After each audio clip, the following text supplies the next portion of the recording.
You'll notice a lot of changes this morning. One of them being that it snowed. We received word on Thursday that we couldn't put tables on the new finished floor. And so that's what really triggered this arrangement. We just said to Cam, do what you can do. And so this is what we ended up with. You may wonder why I'm up here. This is what happens when the president and vice president both go on vacation. So, moving right along. I think the agenda is pretty familiar to everyone. And we'll go to the financial report. You'll notice we're down a little bit from some of the other numbers we used to have. It's part of expenses in the new lab, getting the new lab set up. We do have a commitment that we're going to have to make for some new equipment coming up. And that's the reason that our dues reduction from $25 went down to 10 this year instead of down to 5, because we do need a little bit of help in paying for some of these things that we have to do. Also, I'd like to point out, this slide really doesn't do everybody in the room credit because it only shows a couple of years. But you notice 2015 we gave over $2,000. You gave over $2,000 to the Grafton Food Pantry.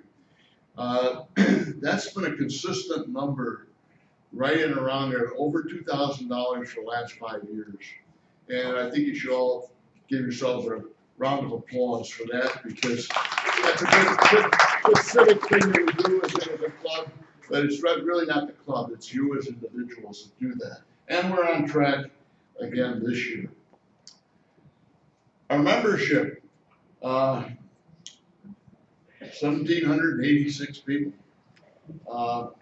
That's about 60-some people more than last year at this time. So our membership has been growing. We're very happy with that. The new lab has been working out well, and we hope to continue growth. Obviously, we have a limit of infinity at some point, but anyway.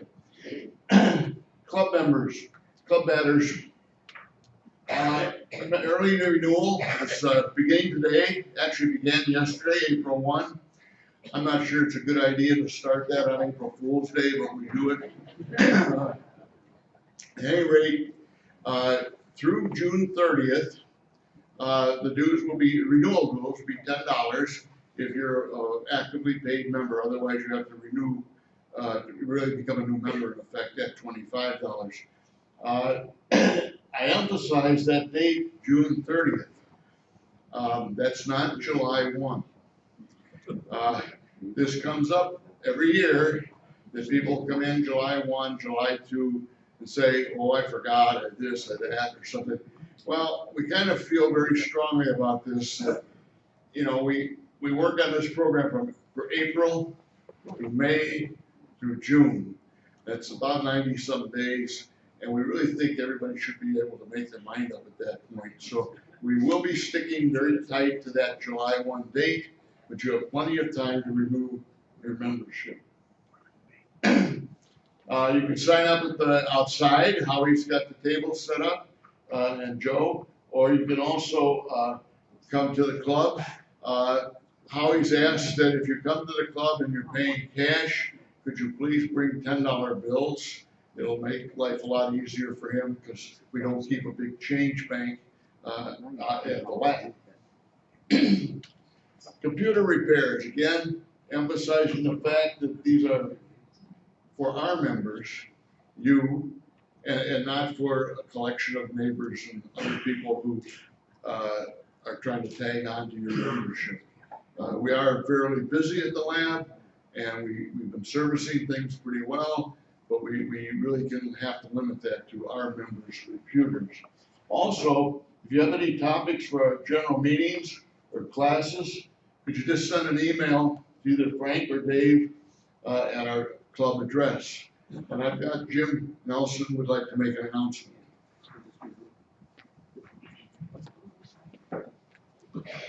Well, George mentioned our move into the new lab, and we made a lot of changes. And we're running down to the last handful of our club brochure.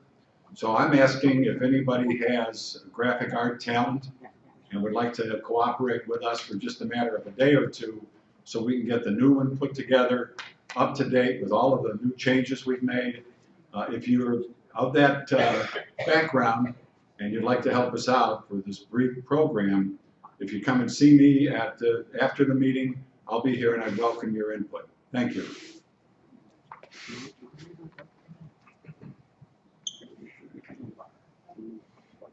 Also, Jim would also like help with the newsletter.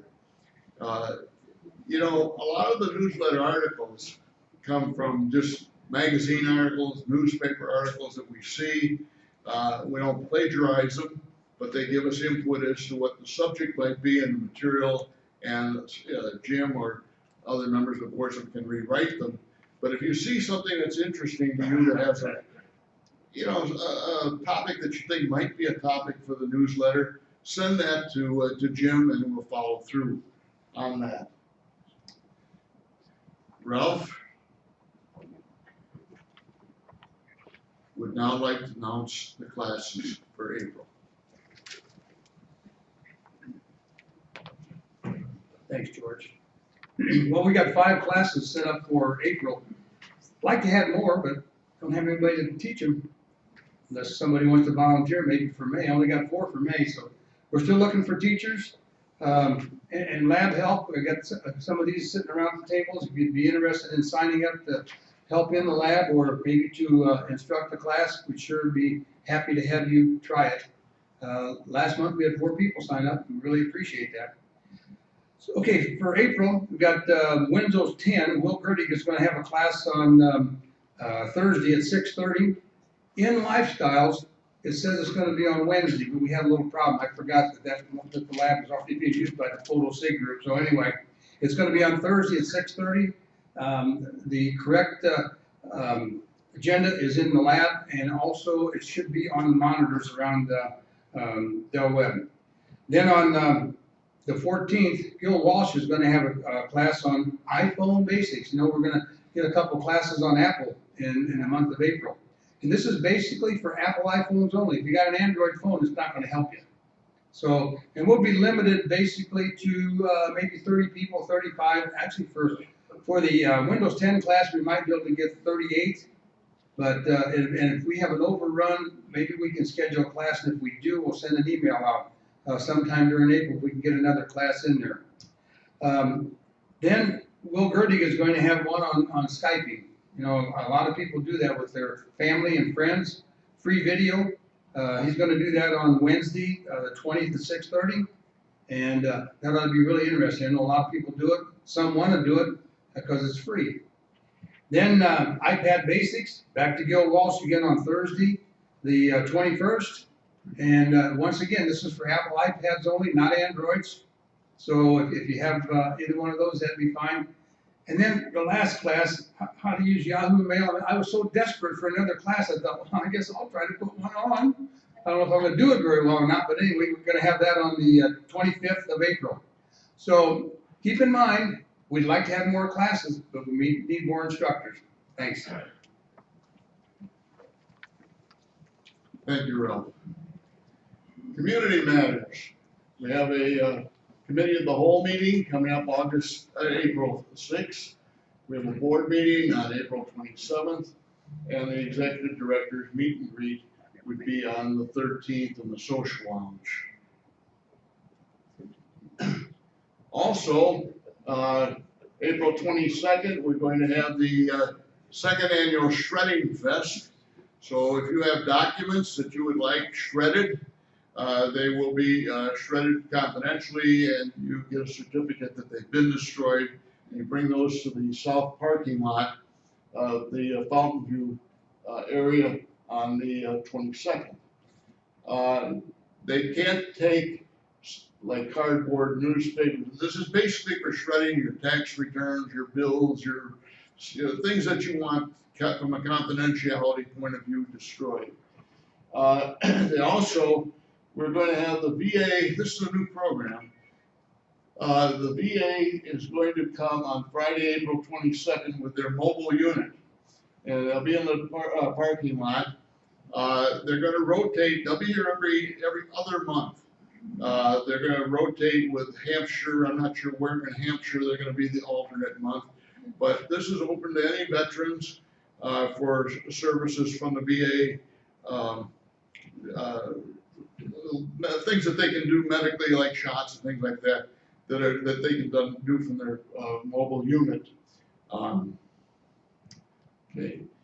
Thought you'd all like to know that, the city would like you to know, or village, that, and so would Cam, that we received an award for being, one of the best places to live. The only question I had on this is it's from an organization that sponsors vacation rentals.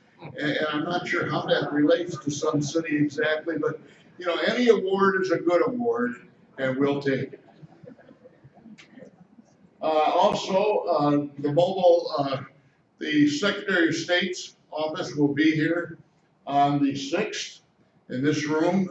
Actually, the class, if you need the class on rules of the road, that'll be in the breakout room. But the Secretary of State's office will be here on the 6th. You can have your driver's license renewed. You can get your stickers for your car, your state identification card if you'd like one. All these things you can get right here on the spot, complete. The only thing that you cannot do is if you're at the age limit when you require a driving test, or for any other reason you require a road test, they can't administer that here. But all other services you can get here. You might look at the stickers on your license plates. I just read in the paper that the state's found a new source of revenue. Since they've stopped notifying people, they picked up $5 million in late fees. You can renew those things, I believe, within 6 months. So if your sticker is gonna run out, you know, in the next 6 months, you can come down here, renew it here, and you've got it, and you're home free. Also, the Spring Consumer Showcase will be April 14th. Obviously, it'll take over most of the Prairie Lodge. And the Railroad Club will have their spring open house on May 15th, and they'll begin being open on May 22nd. Beginning on May 22nd, they'll be open for the weekends, weather pending. The theater company is presenting a show, and tickets are available coming up. This is in your lifestyle, so you can take a look at that in detail if you want to attend that show.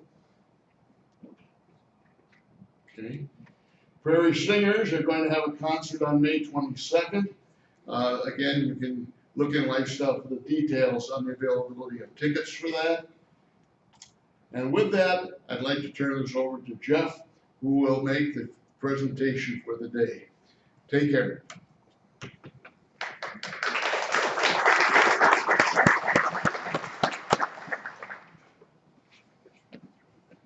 Thank you, George. What we're going to talk about this morning is basically just casual photography with point and shoot cameras. When we talk about point and shoot cameras, we're talking about cameras of this nature.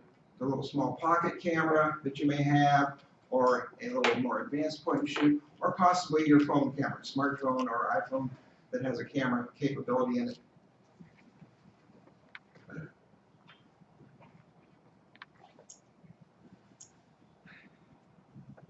There are 5 primary things that I want to look at. The first 2 will be a little more technical, but simply in terms of, look at this as kind of the vocabulary lesson. There are some features and components of the camera that we need to talk about, at least clarify. I won't go into depth on these, but indicate what they are so that when we talk about them in respect to how they impact good photography, at least you have a point of reference in respect to these issues. In respect to camera components, we want to look at sensors, sensitivity, the ISO, shutter speed, aperture, focal length, metering. These are some of the technical issues, but these are in all cameras, whether you're using a small point shoot or whether you're using your iPhone or your Samsung or whatever your phone camera is. all these components are there. So you need to understand what they are and what they might be doing for you. The digital camera has a sensor. In essence, you might want to think of the sensor as your film. You know, it acts in place of the film. It captures the light. I mean, photography actually is all about the light. The sensor captures the light. The issue with the sensor is size. We'll talk about that in a little bit. ISO is how sensitive that sensor is to light, and you can adjust the sensitivity. The issue with ISO is when it increases, and it's hard to see on this image, but when it increases, you start to get a grainy effect. You need the ISO, the camera will increase the ISO as the scene gets darker. So if you're shooting something in the evening or in your home without a flash or it's darker, the ISO is going to up. It's going to come up in level and allows the camera to be able to capture the image in a darker environment. The problem with that, it's like anything. There's good news and bad news about it. The good news is it allows to capture that image in the darker light, but the bad news is it becomes a little more grainy. You're going to see those pixels a little more. You're not going to have quite as sharp an image.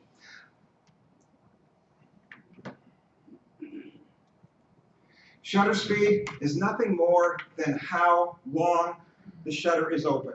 When you press the button, they refer to the button as the shutter release. Like the shutter is closed, it releases it, and that shutter opens up and then closes back down, and the length of time it's open is the shutter speed. And obviously, the longer it's open, the more light is going to flow onto the sensor. And we'll look at shutter speeds. Typically, if you look at it, if you're shooting your grandkids on the soccer field or you're shooting your spouse on the tennis court, you want to be shooting at least 1/500th of a second. Now again, if you put your camera into a sports mode, we'll talk about the modes, it's going to do it automatically for you. But the issue is if you're shooting anything slower than 1/500th of a second, you're not going to get the shot. You know, you'll get a blur. You may not get the ball coming off your grandkid's foot as he shot it. You get a blur coming off of it. If you're trying to shoot wildlife, I mean, I know if you go down and try and shoot a bird in motion, it's even going to be faster. Usually there will run up to about 1,000th of a second. But you need a faster shutter speed to catch motion. If you slow it down, you get the blur. And if you want the blur, that's fine. Sometimes that's an artistic look. But the issue there, if you want get a blur, you're looking at 1/3 to 10 seconds. And that's going to give you images such as this. So I shot this waterfall at 5 seconds because I wanted that blur. I wanted that look at that flow of the water. I didn't want to see the water droplets. I wanted to see that flow of the water. To do that, the camera had to be on a tripod. There's no way you're going to be able to hold the camera and get that image. Here is back of the lodge, and I wanted just a slight blur. I didn't want the whole water blur. I just wanted where it fell blur, and I shot that at 1/3 of a second. Then down here at the Little League ball game, 1/500th of a second, and you can see it caught the motion of the kid coming into the base of sliding. So again, shutter speed is how long it's open, and it's going to determine what you get. You know, whether you get a sharp, crisp image or whether you get a blurred image. And again, that's going to depend upon what you want. Aperture. Aperture is one of those things. Aperture basically is how much of the lens is open for light. So if I have and it's always counterintuitive, the small number, the 1.4 at the top, means the thing is wide open. It's going to let a lot of light in. The one at the bottom at f/22 is very closed down. It's not going to let as much light in.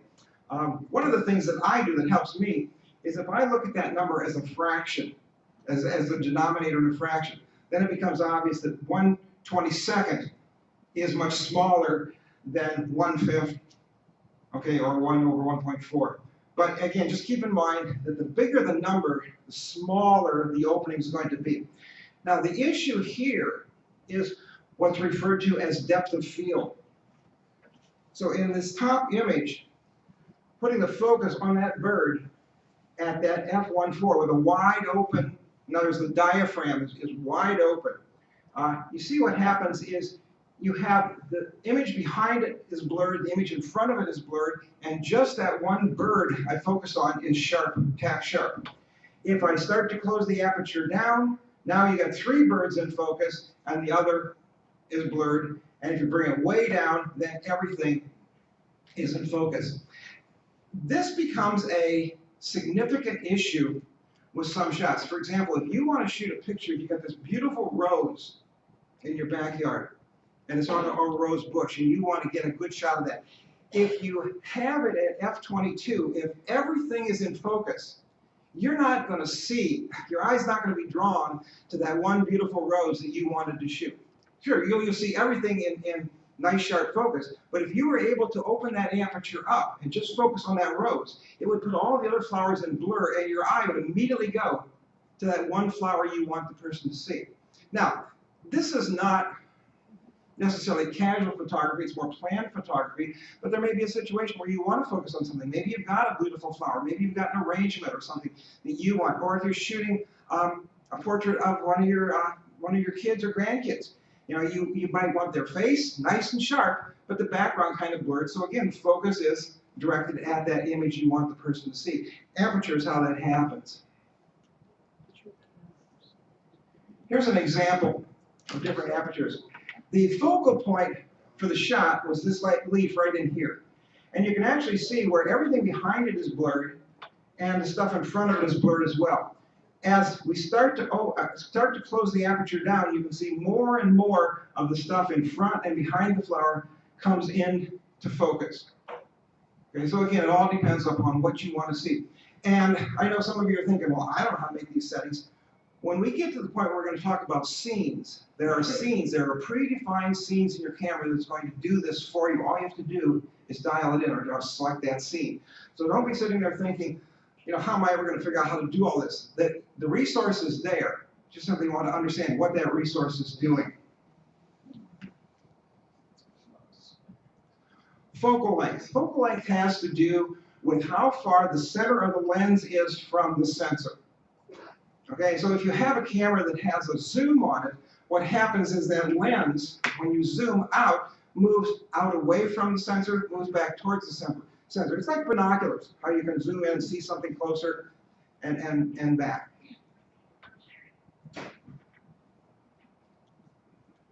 On point and shoot cameras, typically the zoom factor is not on a full-body camera. You're going to see where they'll say, well, maybe it's 18 to 55 or 18 to 200. On your zoom camera, they're going to show it as a factor or an X factor.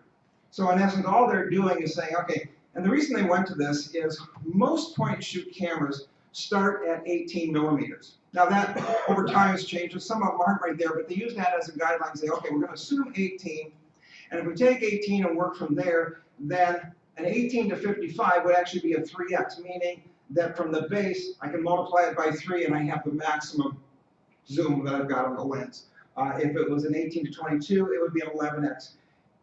So as you see, as we go into like the 1750 millimeter, here's what you're seeing. If you want the whole view, if you want a wide angle view, 50 millimeters is an interesting number. That's typically where your eye sees at. So when a lens is at 50 millimeters, what the camera is seeing is what you see. If you back it down, the camera is seeing more than you see.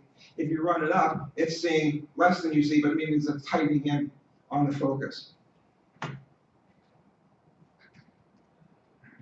All right, so here's a sample I made. I was 200 feet from the sign at the lodge, and here it was shot at a 1.5x or 27. I moved it up to 41. You can see the signs coming in. Here's at 150, here's at 300, and here's at 450. And they were all shot from exactly the same spot. So just to give you an idea of what that zoom factor does. So here we're seeing big part of most of the lodge. Now we're starting to tone in on it. Finally, when we get down here, all we're really seeing is the sign and the entranceway.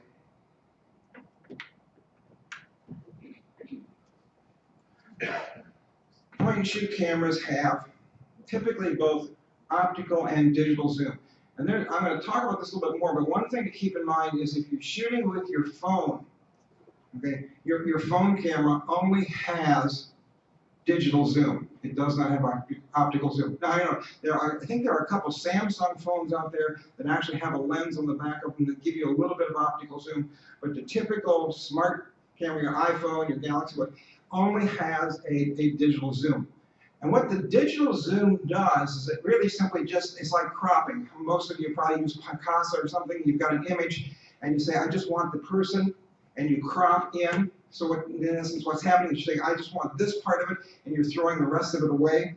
That's what your digital zoom is doing. So in essence, when I go to zoom in with a camera or an iPhone that has just a digital zoom, it picks the center part there, and then it resizes it, actually resamples it, to bring it up to the size, and that's what you see.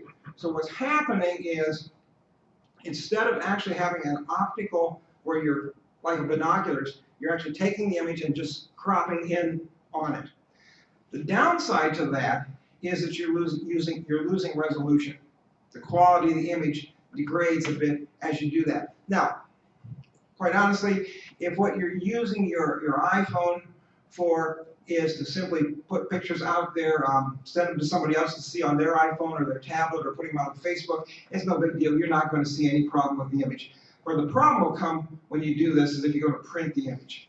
I know some people who've sent some images off to some of these photo books, Shutterfly, and they want the larger, and it comes back and the image doesn't look as sharp as they thought it should. It's because they zoomed in on it, it degraded it. They didn't see it on their phone, or they didn't see it on their tablet, but when we printed it, you saw it. So it's just something to keep in mind. So if you're creating one of those books and you shot a lot of the pictures with a camera that has a digital zoom, or if you shot it with your phone that has the digital zoom, then you may want to be careful not to have those pictures done too large, because they'll start to get grainy the bigger they get. Keep them smaller and you'll have a much better looking photo book. If you're shooting with optical zoom, no problem, then it's going to maintain that quality all the way up to the optical zoom.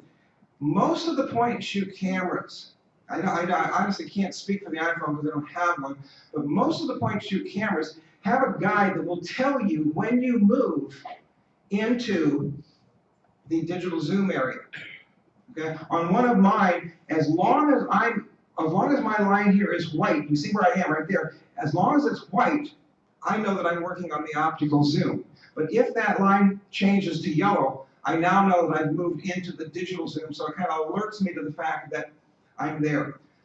Some of the point-and-shoot cameras actually allow you to turn the digital zoom off. So if you say, I don't want to have that problem, I don't want that to happen to me inadvertently, because you're sitting there trying to take the picture, and you're not always looking for the little bars or indicators there. So you can say, I really don't want to go into the digital zoom. You can turn that feature off. If you can't, then you need to train your eye to kind of look for it and see if it's there. You can see the difference here just in this ladybug between a 3x digital and a 3x optical, just in terms of what happens to the image. Again, project that on somebody else's phone, it's probably going to look fine. It's small enough that you're not going to see the degradation to the resolution. But print it or project it, and you're going to notice it.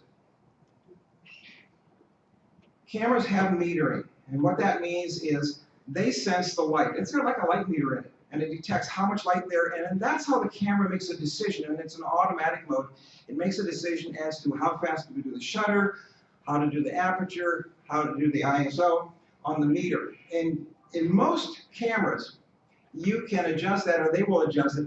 If you have matrix, or what they call evaluative metering, it basically says, okay, I'm going to take the light off the entire scene that I see. I'm going to take a look at that whole scene, figure out the light on that, and I'm going to set a light setting to capture the light based on what I see in total. If it's in center, then I'm going to simply, it still looks at the whole thing, but I'm going to primarily use this area to detect how much light I have. And if it's on spot metering, right here is how much light I have. Now you might say, why do I care about those things? Well, if you're shooting a portrait of somebody, you probably want to be here or here. If you're shooting a kid running down the ball field or running on base, you probably want to be here or here, just to get a better image of that person. Depends on what you're focusing on. Okay, point-and-shoot cameras. I didn't put a price for, I was gonna put a price for a smartphone, but I thought, who knows? $400, $600, but if you buy some of these plans, it comes with it, so it's kind of hard to put a price on that. But you know what it is if you're using one. The real issue is the sensor, size of the sensor. And to give you an idea of how that impacts,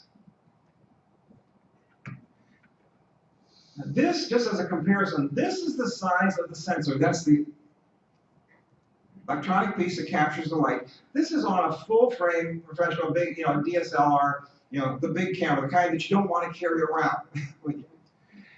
If you go to a real high-end point and shoot, then you're going to have this size of sensor, which is 20 times smaller than this guy. If you go to a low to mid-range combat, these guys right here, 31 times smaller than that, 1.5 times smaller than that. And if I go to my phone, it's usually a third. It's going to be 1.5 smaller than that, 3 times smaller than that, and 48 times smaller than full frame. Now the issue here is the smaller the sensor, the less light it's going to capture. Okay, so the bigger sensor is better, but obviously you can't put a sensor of this size or even this size into a small pocket camera or an iPhone or a smartphone camera. They just won't fit. They can't do it.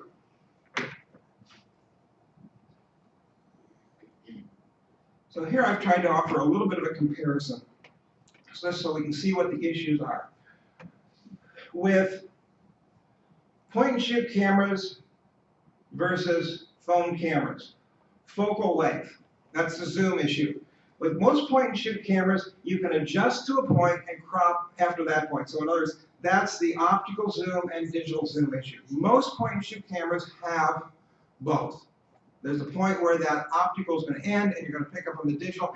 If you're shooting off a smartphone, it is just digital zoom. Shutter speed, adjustable on both of them. Aperture, remember aperture what? Remember that? How much of the lens was open? On the point and shoot, it's adjustable. You may not be a lot of adjustment. It may only go from 3 to 5 or something, but it is adjustable. On the phones, it's fixed. I think the iPhone, don't get upset if I'm right, but I think the iPhone fixes it at around 2.2. It's just somewhere in that neighborhood. In essence, how wide the lens, how much of the lens is open is how much is open. It doesn't change. It won't contract. It won't expand. They're going to use ISO, how sensitive the sensor is. Okay, it's adjustable on both. And then you go through here, and most of the cameras have all the same features at that point. Autofocus, image stabilization, focus tracking, scenes. This is the big one right here we're going to talk about. And exposure variation. So you can see that they're really very comparable. The primary difference is right here and right here in the aperture being fixed and the zoom being a digital zoom or cropping process.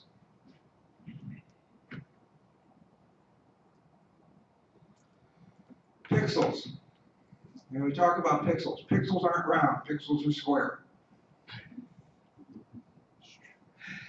When you've got 8 million pixels or 10 million pixels or 16 million pixels, even though they're square, you don't see the stair-step line. You see a smooth line. But if you zoom in, then you start to see what you've actually got there. So the pixels are square.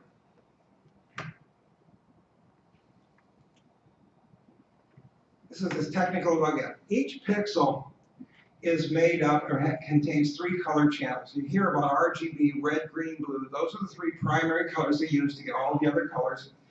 And so if you take a look at the pixel, there's the pixel. It has 3 color channels. It has a red channel, a green channel, and a blue channel. And those can go from 0 all the way off to 255, which is all the way on. And it's the mix of those that gives us the colors we have.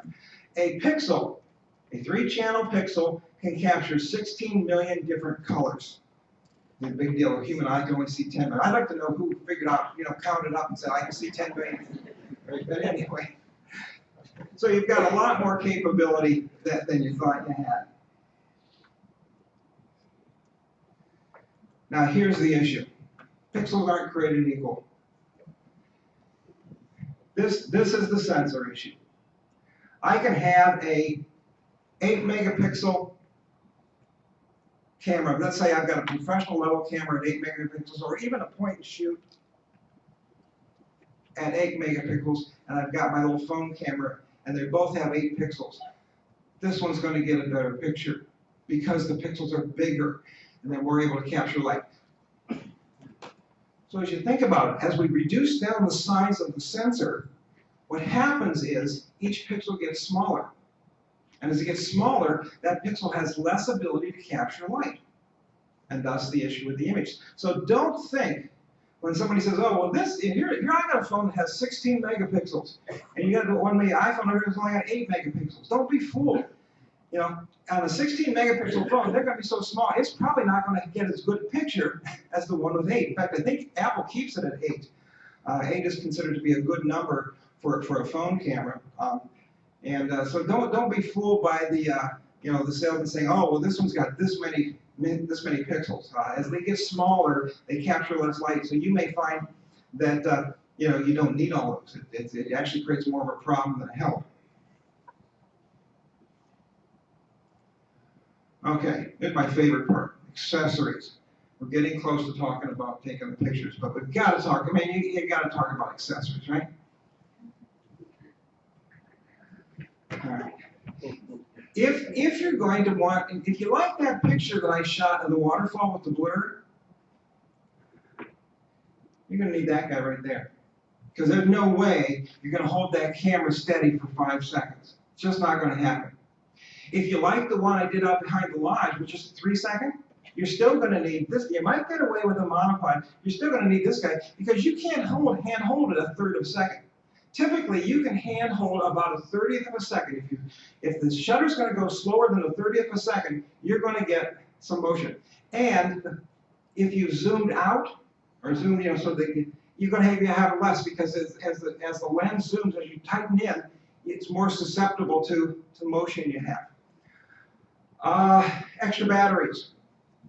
Now, not being a smartphone photographer, but I have understood that with the smartphones, you have to be very careful. If you're going to take that to an event and shoot a lot of pictures, you can run through your battery fairly quickly, especially if you're using the flash. Now, not so much the case with the point and shoot. I always carry an extra battery because it's amazing if I'm going out to an event and I decide to shoot a little video, or it's playing pretty soon, that battery's down and I'm putting in a new battery because I can walk away without the pictures I want. When I first retired from the college, I asked the faculty member, the faculty member who was head of the graphics art department, I said, all right, I bought this new camera. Just give me one tip. I don't want anything fancy. I don't want any of this stuff. Just give me one tip for the camera. She says, fine. Get a digital camera, take an extra battery, and when you see something, shoot as many shots as you can of it. She says, the bottom line is, you probably won't be back there again, and if you even are back there again, it may not be at the same time of day or same time of year. And she said, you can throw them away to shoot a lot of the shots. And she says, shoot around the subject. Don't just stand in front, shoot. Shoot from side, move around, and just take a lot of pictures. And to do that, that's the answer right there. Now, these things drive me nuts because of the little LCD display on the back. I get out in the bright sun, I can't see it. All right? So you're standing there doing this. If you don't like to do that, you can buy this guy. It just adheres to the back of it. It folds down and flips open and gives you a little shutter. Or if you're cheap like me, you can take a little piece of cardboard and stick it on and make a little hood with the cardboard.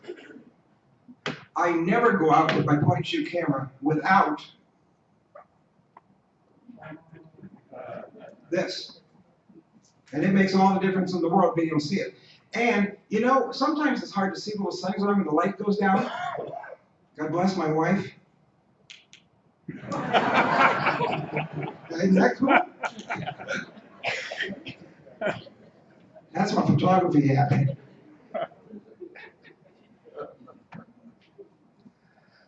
Microfiber cloth. Don't use a paper towel, don't use a Kleenex, it leaves lint, don't use your shirt, you know. Get a microfiber. Now, oops, went too far. Okay, George, I go forward, you go back. Yeah. Don't use your glasses cleaner on your lens. Get what they call a residual oil remover. Most lenses have a coating, and you want to be careful that you don't degrade that coating. This will not do it, and we're just not real sure. You know, you can buy those little wipes and stuff. I'm always a little suspicious of those. I stay away from them, and I get a little bit of this, squirt a little bit on, use my microfiber thing. But my main tool is this guy right here. You can get this thing for about $6. It's called a lens pen. Comes in, go to Amazon, but you can get it cheaper. Little brush on the end, but this little guy right at the front is a little pad and allows you to clean that lens. And what you do is you don't do this. You do it circular. Start in the middle and work your way out. And if there's a smudge on the lens, they'll take it right off. It's a marvelous little tool. And it doesn't take much space in your pocket. I always carry it with me when I'm going out with my camera, and it makes a big difference.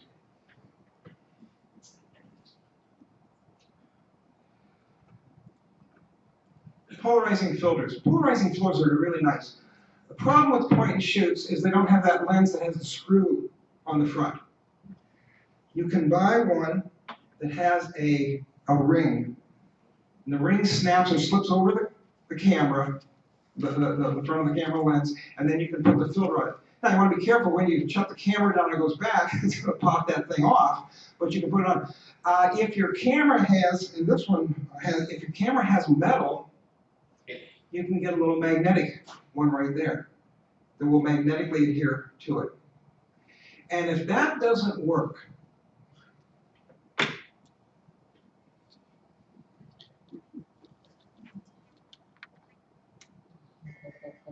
sunglasses. Now, close to the lens, there's one caveat here. If your sunglasses are prescription, don't do it. In fact, what I do is I just buy a cheap pair of clip-on. That way you don't have the frame to deal with, and you put it. Now, keep in mind, a polarizer isn't going to do you much good if you're shooting into the sun or behind. How do you know when a polarizer is going to benefit your shot? When the sun's coming over your shoulder. If my shoulder is pointing at the sun and I'm shooting down here, that's where my polarizer is going to really work for me. Or if the sun's going, they say that you can do is this. All right, point at the sun, and wherever your finger goes, your thumb goes, is where you can shoot best with the polarizer. That's not that the polarizer won't work if you're not quite on. It's simply where will it work best? When the sun's coming over your shoulder is when the polarizer is going to work best in respect to taking the picture. And it can make a world of difference. Well, you know, I mean, like, if any of you are fishermen, you know, polarized sunglasses, be able to see what's going on in the water. Just takes the reflection away. Nice blue sky, you know, you can really enhance that with a polarizer. It's a neat little tool to have, and like I said, if your point and shoot camera doesn't have it, get a cheap pair of polarized clip-ons and put it in your pocket, or use polarized sunglasses. It'll do the job for you. All right, here's for the cell phone, the smartphone people. Clamp-on lens. I have a couple friends who use these. You can get a wide angle and you can get a macro. One that'll give you a wider angle of view than the smartphone camera will do, and one that will allow you to get closer to the object. They don't help with the darkness of the image. My understanding is the smartphones have a problem as you get into a darker, less light. We can't do anything about that, but here. The only issue that I've ever heard about these, I have a friend who uses it actively, and she says the only problem she has with it is it covers over the flash. So when you clamp it on, it kind of where her flash is on her iPad, kind of covers that. But you can get, they're not bad. You know, $15 if you want to do that. Photo storage. Secure digital cards have a number, 4, 10, and the number has to do with how fast it writes. Now, you're advised to get the 10. You know, get the fastest one you can get. It's gonna, especially if you want to take a bunch of images in a row, faster. They have some now. If your camera doesn't have Wi-Fi, they have some now that have a Wi-Fi built into them. So you don't have to take the card out of the camera, you can just connect to it that way. And of course, if you don't have a card reader in your computer, you can get one that's plugged into your USB, allows you to put your card into it and take care of it from there. Backup. Where do you put the photos? They're in the camera. Well, they also better be, at worst, at least if nothing else, on one of these guys. Better yet, on an external hard drive, or if you want them available to show to people no matter where you are, then put them on one of the cloud storages, OneDrive or Google Cloud Storage. There's all kinds of those resources out there. It's a great place to put the backup, to put your photos, but back them up.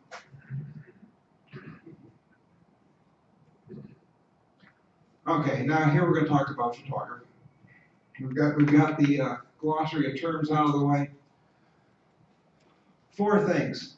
Know the features of your camera and how to activate them. I'm not advocating that you read your entire manual, but I'm going to go through some things that if you don't know where to find these or how to turn these features on, then that's where you need to go to the manual and look them up. We want to talk about exposure, composition, and always take your camera with you. All right, basic features. Do you know how to turn your flash feature on or off? You remember, if you go to a production, your grandkids' production, they don't want you to have a flash on.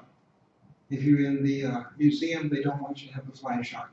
You need to know how to turn that off.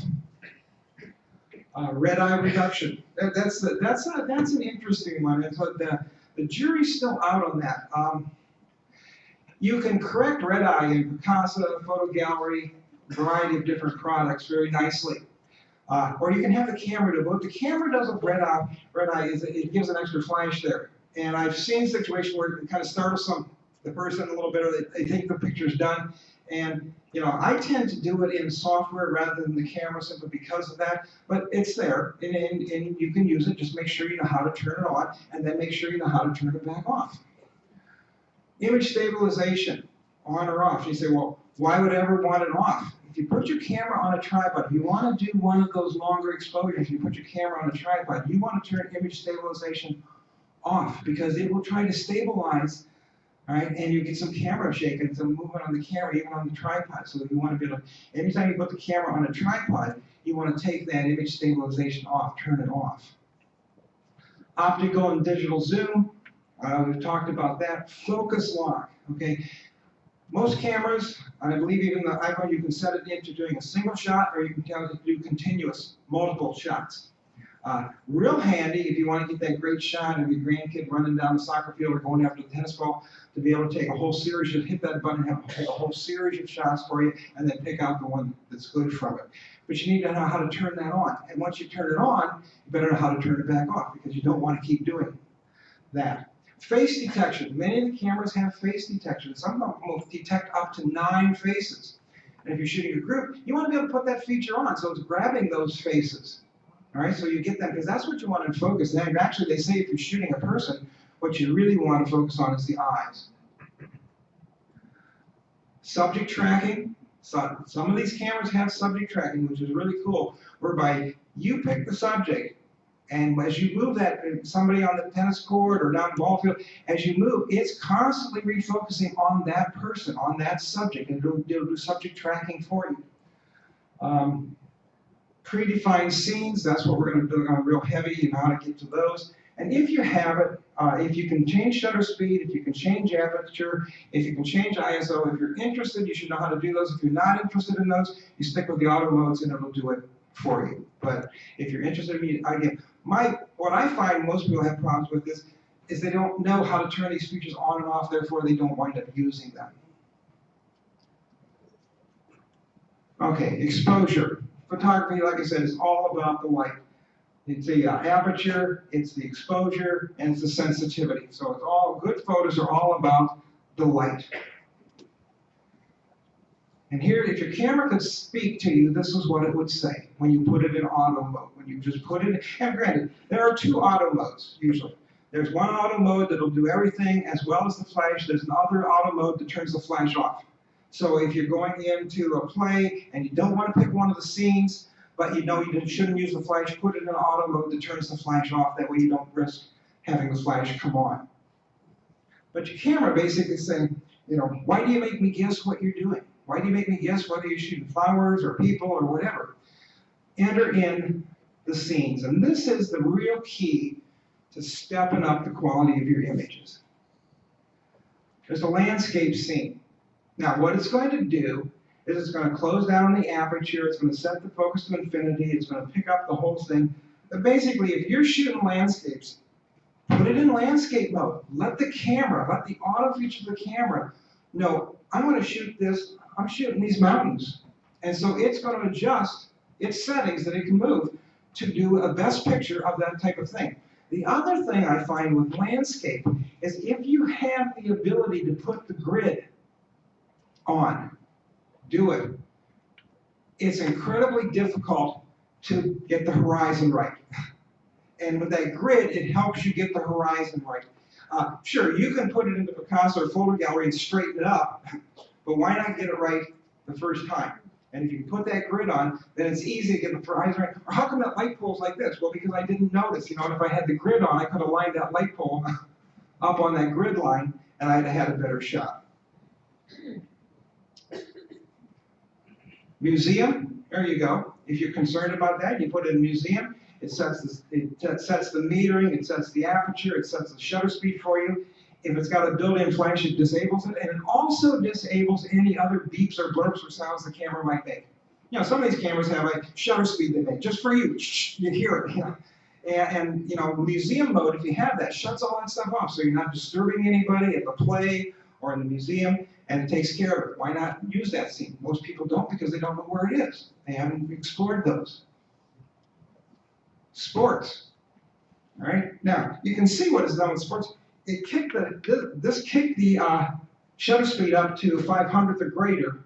I focused on that guy. Now you notice that the aperture allows more light in, which means it opens up, so the depth of field is going to be a little. Notice how the guy behind me, Walt's great, but whoever's behind him is not quite as great. But that's because I wanted to focus on Walt, and the sports scene does that. And in fact, many of the cameras, the sports scene, will put it into continuous focus tracking for you. If you don't have a sports scene, see if you've got a kids and pets scene. It's the same thing. Why? Because kids and pets never stand still. So when you take out pictures, so if you don't have sports, don't worry about it. Find kids and pets. Usually you'll find one of those too. If nothing else, set the shutter release to continuous, so when you take the shot, you take a whole series of shots, and then you can pick the best one out of the group.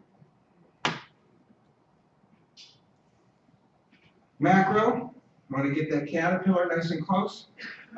Again, set it into the macro. It's a little flower. I've given you the picture for them.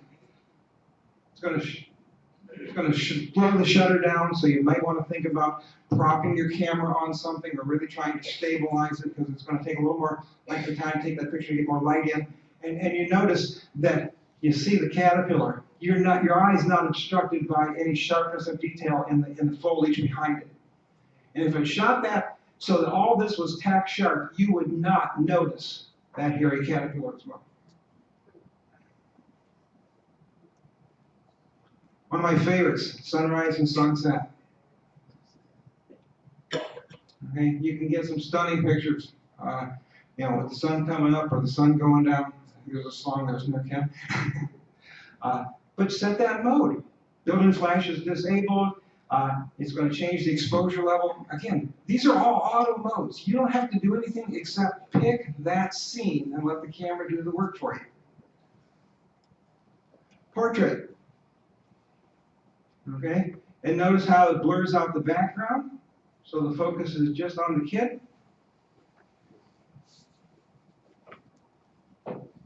Children. This was over at the Huntley Library. We brought in the, what are they?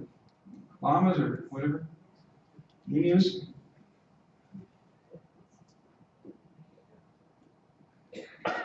And if you think that was a lot, you've got more. You've got plenty more. You've got night portraits and landscape portraits and parties. Beach and snow is good. If you're shooting in bright light, beach and snow helps. You've got pet portraits, candlelight blossoms, autumn colors, food. There is a whole boatload of those there. And in essence, the issue is Don't just leave it on auto. Sure, auto's fine if you're just walking around, but if you know what you're going to, you're gonna go shoot a portrait, you're gonna go to a sporting event, you're gonna be shooting flowers or live flowers, pick a scene. Let the camera, just simply give the camera a tip. Here's what I'm shooting. Don't make it guess what you're shooting. Tell it what you're shooting, and then it will do a better job for you of setting that up. Composition. Tips from Herb Kelly. Herb did a composition seminar for our camera group for us. Rule of thirds. And then again, remember that grid I said to turn on for your landscape? Put the grid on for this stuff too. Rule of thirds. If you got a horizon line, put it at the top or put it at the bottom. Here's at the bottom, here's at the top. If you got a main object, put it over here. Okay? Here's your key points right here, or your primary object. It's just going to wind up with a better picture. Concept of leaning into the frame. In essence, what that means is, what we want to do is we want to have the frame so that the goose is moving this way, or the swan is moving this way. That's what they mean by leading into the frame. In essence, where's the object going? Don't just stick that object in the middle, but get some of where it's going. Here's the bird swimming, it's going here, and it's going to make a better picture. And if you don't get it, you can crop for it. Okay, so just because you missed or didn't get a good lean in on it, don't give up on it. Just take it up and put it in Picasso or photo gallery and crop it to that. Fill the frame. It's amazing how many times we don't do that. You don't necessarily need the whole flower to get a really great floral picture. Okay, you don't need everything around the kid to get a good picture. Move right in. Don't hesitate to move in on it. Fill that frame. Balance. Balance can be symmetrical or asymmetrical. Symmetrical, asymmetrical. Got the owls here, but the tree over here kind of balances out. Just watch that you're not way out of balance. And if you did get something that was way out of balance, what would you do about it? Crop it. There you go. I mean, I try not to crop. I try to get where I want to be, but when I don't get exactly what I want, that's when I go to the crop. It improves the image rather than just live with a crop. Leading lines. Boy, now this is stuff that really enhances it. I mean, you've got to look for it. You don't just take the shot, you look for it. And that's why I say, remember I talked about move around, shoot around the object, see if there's a way. Here, the fence gives me a leading line down to the cannon. Here, the stairs, the leading line doesn't have to be straight. What it does is it leads your eye through the photo. Where do I want them to go? I want them to see the cannon. I want them to look down the fence line to the cannon. Rather than just shoot the cannon there, I shoot down the fence line and that becomes my leading line. Or I want them to be able to look down the stairs. Your eye flows right down the stairs. Variety. Shoot the shot in landscape, shoot the shot in portrait. Landscape and portrait, right? Portrait is when you call it portrait because when you take a picture of a person, it's taller than it is wide. Landscape is wider than it is tall. Shoot it both ways. You can turn that camera around and shoot with some additional stuff in it. It doesn't necessarily mean that one's going to be better than the other, but probably one will. You like one better than the other, pick the one and throw the other one away. What they call emphasis and subordination. Let's close up. I want you to focus on the walking stick. I don't want that image to be detracted by all the foliage around it. The macro mode of the camera. Okay? Nothing special, just put it in the macro mode. Got close to the walking stick, shot the picture. It did everything for me. Repetition. Look for repetition. Here's the hoodoos out at Bryce. Okay. And this is my dual repetition. Here's the cannons and here's the trees. Okay, look for some repetition. Start to look for some of these things, Contrast. Contrast is great. Contrast can be light and dark. It can be simply the red flower in the green field. Contrast can be big and small. Again, they will improve your camera, they will improve your images, but you have to look for it. focal point. Now, this one is always, you see the cannon or you see the stagger cannonballs, one or the other. I'm not sure which is, but does the focal point draws your eye. Framing is really cool. Now here's a reverse frame, where the tree is in front of the arch, but it still makes a frame around it. And here you got these two guys walking down the tunnel, and the frame is in front of them, forward framing. But framing is a great way to take a shot. It makes a really nice shot. So look and see, is there a frame? Yeah, an opportunity. Then the big question. Did you have it? Yeah. You missed a great shot. I can remember it personally. I remember coming out of Walmart last summer, walked out to get in the car, looked up to the sky, and here were the clouds, and they were kind of dark, and the sun was behind them, and there was this almost like a bristling silvery edge on all the clouds. And I thought, what a fantastic shot. Too bad I don't have my camera in my pocket or my phone in my pocket. You know? If you don't take it with you, you're going to miss those great shots. Now, that's the beauty of the phone camera, because usually you're always got it with you, and so you can get that picture. But if you don't use that, then something small and light, put it in your pocket, take it with you.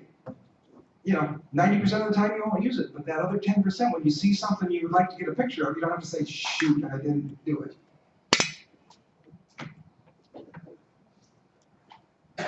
All right, other tips worth remembering. We're closing in on this thing. Best time of the day, sunrise to 10, 5 after the color's the best. Doesn't mean you can't shoot midday. If you shoot midday, try and shoot in the shade. Midday actually works pretty well for black and white because the contrast is higher. Front lighting, meaning the lights on the face of the people, you're going to illuminate them and get better here. When the sun's behind it, backlighting, it creates more drama. Don't underestimate bad weather. You can get some incredibly good shots when the weather isn't good, when it's misty or rainy or foggy. Golden hour, the hour before sunrise, the hour after sunset, the hour before sunset. First hour of sunrise, first hour of sunset. If you're going to try and do something in the golden hour, I have one tip for you. Plan on spending the whole hour. Shoot throughout the day. Maybe only shoot every 5 minutes, but shoot continuously through the hour because things are going to change and you're going to be surprised, and get there ahead of it because you're going to be surprised how fast it's going to change. Karen Fleck, local portrait photographer, did a seminar for us. Here's her tips. Never say smile to a kid. Tell them a joke, talk to them.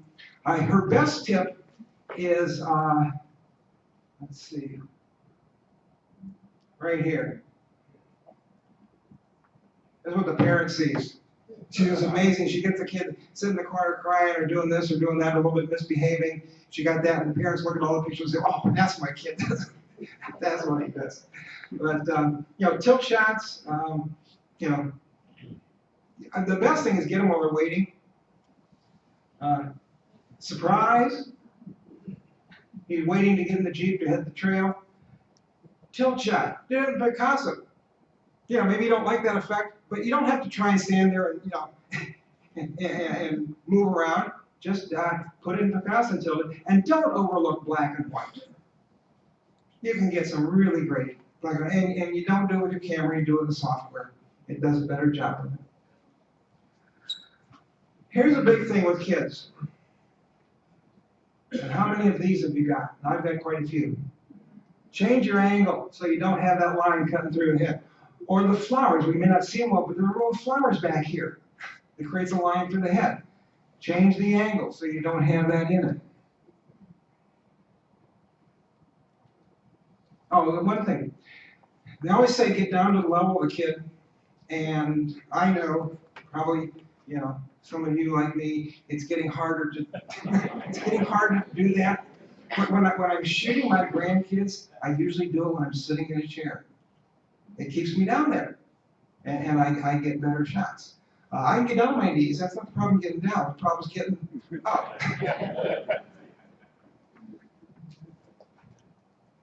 Don Lanza from our Camas group, retired professional sports photographer. Fast shutter speed, 5.6, center metering, image stabilization on. Autofocus. The reason I put question mark there is because not everybody has the autofocus tracking thing. So if you have it put on, if you don't, go to the continuous.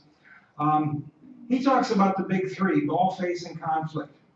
But he also gives us some tips on basic positions. If you're shooting basketball, shoot the rebound, don't shoot the shot. You're not going to get the shot, but you'll get the rebound. He said the rebound is a better action shot. Better action than trying to shoot the guy shooting the ball. Soccer from the sideline, tennis from the sideline, swimming from the sideline, except for the butterfly. Now here's a tip that I never even thought about. You want to know if your swimmer's right-handed or left-handed. Are they going to breathe on the right-hand side or the left-hand side? Make sure you're on the correct side of the pool so you don't get the back of their head, but you get the front of their head when they're taking the stroke. Who thought of it? By the time you realize you're on the wrong side is when you think of it. So there we are, 2 of 3. Ball and face. Here's 3 of 3. These are some of Don's shots. Ball, face, and conflict. Good sport shots. Focus lock. This is something that you really need to tie into. Remember, you're auto-focusing. If I were to just shoot this shot like this, just line up and shoot it, it's going to pick the focusing out of here, and look how bright it is there, and I'm just not going to have good exposure on this gal. So what I'm going to do is I'm going to move the camera over so the center of the camera is right here on her. And then I'm going to press the button halfway down, and that's going to lock the focus. And then I'm going to move back to get the rest of the image so that I know what I have in focus is what I want, her face. And then I take the picture. Now, again, I'm not a big smartphone, but I understand you can do that with the smartphone. You can lock the focus on your smartphone cameras.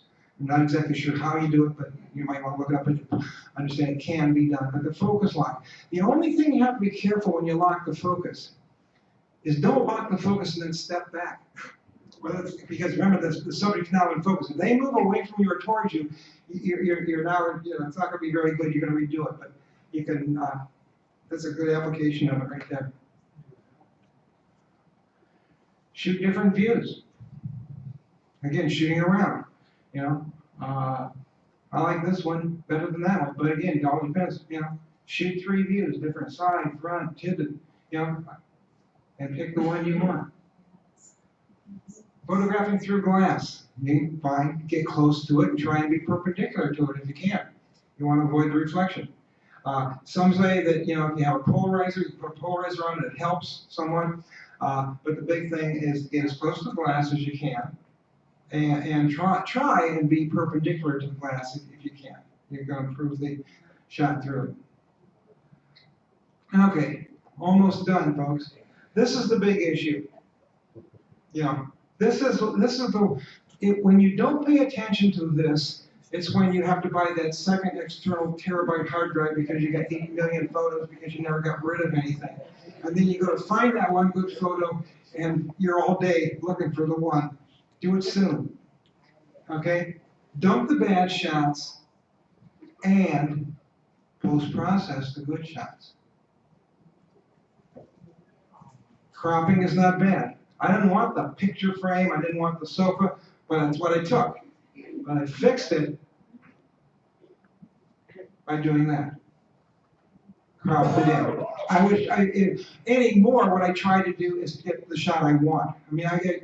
It was interesting, Karen Fleck, the local photographer, made an interesting comment. She said, "We aren't farmers, we don't crop." And what she meant was, if you want a close-up shot, get close. Now, granted, you can't always do that, and that's when cropping comes in. But she says, don't just shoot way back here and say, well, I'll just crop it out. She said, you can get close to it if that's what you want, do it. And here's the issue. If you choose to print the thing, and this guy says, what I can print. So if I'm shooting 16 megapixels, I'm good at about a 20 or about a 11 by 16 print. If I crop it down and reduce the resolution in half, I can still get a really good print, but I'm going to do an 11 by 8, not a 11 by 16 or 12 by 16.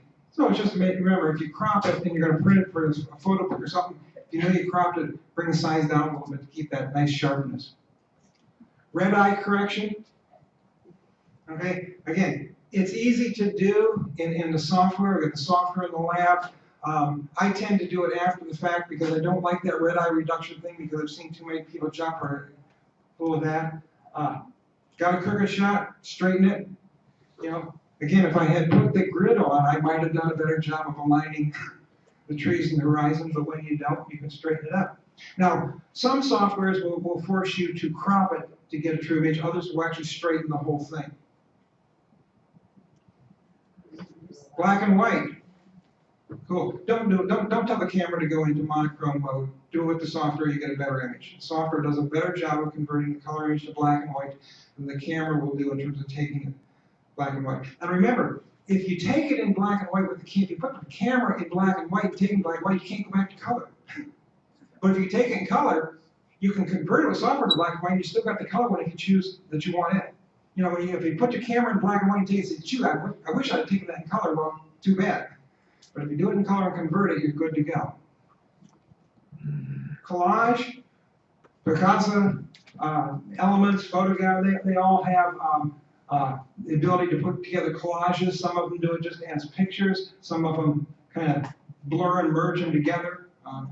You get a neat effect with that. This one was done in Elements. This one was done in Photo Gallery. Selective color is a cool feature. You know, somebody, if you get a shot of somebody from a play and they got bright red lipstick, try it. Just pick in the lipstick. You know, you got a black and white image with just those red lips, or just if you got somebody who's got beautiful blue eyes, you know, try it out. You know, just pick the blue in the eyes and do a color selection so it makes the rest of the picture go black and white and you get those blue eyes, those beautiful blue eyes focusing out. You can get some really stunning images with that. Textures, software allows you to put textures with just starburst. Makes a cool thing. Overlays, this is the Yankee Girl lift station on the San Juan Mountains. That's the Red Mountain Mining District map. You can put one over top of the other. It don't show it real good here with the projector, but it's there. And the best tip of the day, Wednesday the 6th, 7 o'clock in the lab. We've got a great program. This month we have, it's a video lecture by a professional photographer on close-up photography. So please feel free to join us. We're not professionals. We don't pretend to be. We just take a lot of pictures. And what we typically do is each month we have some kind of theme that we shoot, and then members who want to share those pictures, we look at them and critique them and move on. So again, thank you very much.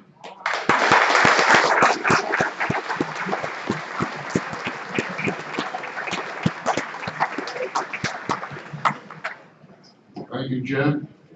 Are there any questions for Jim? I've got one. Will? Wait. Regarding, I know you have a good voice, but you need a mic. thank you. Regarding a polarizing lens, do you suggest we leave it on all the time? No. Or do we only use it for outside shots? Only use outside. Okay, thank you.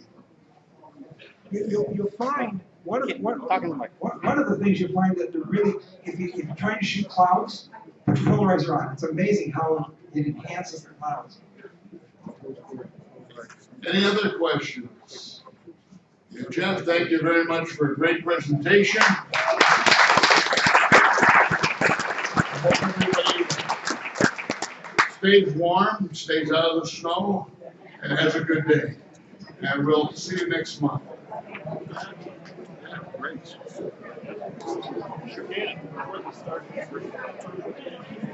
Yeah.